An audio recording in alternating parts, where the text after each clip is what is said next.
Hi, I'm Stevie C and the place to be, and in this video I'm going to be replacing the element in my trusty Antex XS25 soldering iron. I haven't been having a good time of it lately. During filming of my Halloween special, I had trouble with one of the circuits. I kept stumbling over my lines, I couldn't simulate a circuit or design a circuit board as Windows wouldn't start up, and now my soldering iron element has burned out. I did some fault finding. First, I checked the fuse in the plug with a meter set on continuity.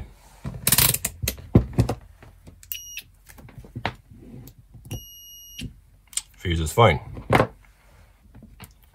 Then I removed the element assembly from the body of the iron by removing these two screws.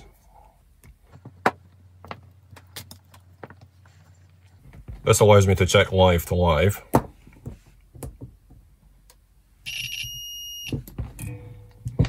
And neutral to neutral.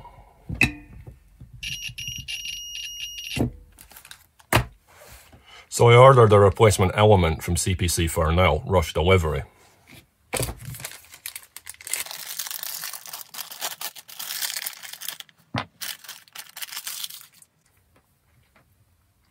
So basically, the element is soldered onto the mains flex. I assumed it would be like spade terminals or something.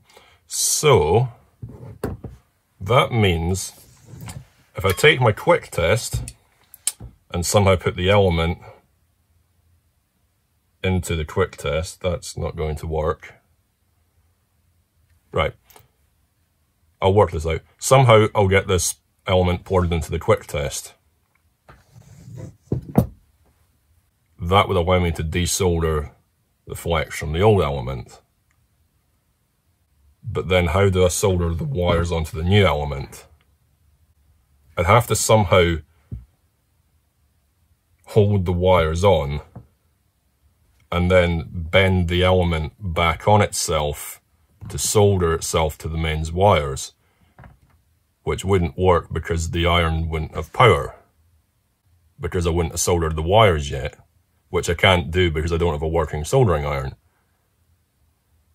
And even supposing I managed to bend the iron back on itself, the grounded element would cause a phase to earth short and I'd trip the breaker. And I'd burn my hands and end up with a bent iron. Oh well, that's it for this video. Please like, subscribe, all the usual stuff, and I'll see you next time. Thanks for watching. Just kidding. I bought another iron as well. This one has a silicon cable as opposed to the PVC cable of the old one. So I'm going to use a new iron to repair the old one. Maybe I should replace the tip as well because it's going a bit manky. Maybe I could replace the tip, the flex and the grip for the True Trigger soldering iron experience. That'd be interesting. Warning, this appliance must be earth neutral wire, blah blah blah, yep. Always take that off. When this iron arrived in the post, the lead was coiled up and it still held its kinks for some time being PVC, but this silicon one is just instantly better. I'm just absorbing the new soldering iron smell here.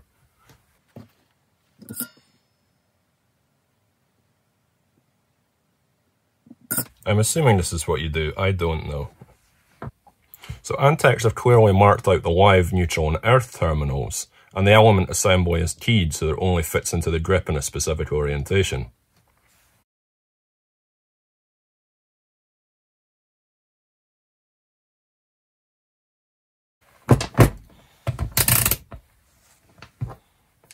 This is where it starts working again.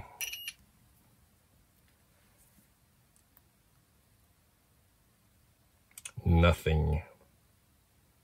There's probably somebody screaming at me, "No, you don't hold the element in the helping hands." I don't know. I know nothing.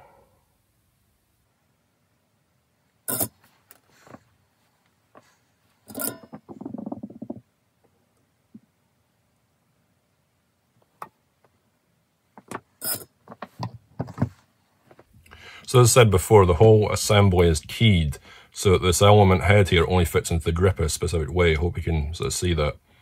So I have to align that before it'll swap into the body.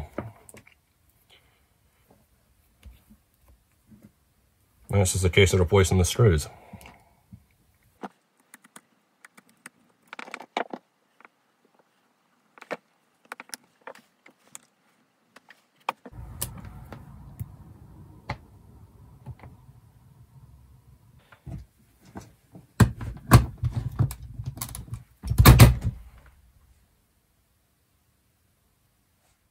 So that really is it this time. I have a new Antex XS25 soldering iron with a silicon flex, which I've already used to repair the old XS25 with PVC cable. I really should replace that tip, shouldn't I? Anyway, please like, subscribe, all that jazz, and I'll see you next time. Thanks for watching.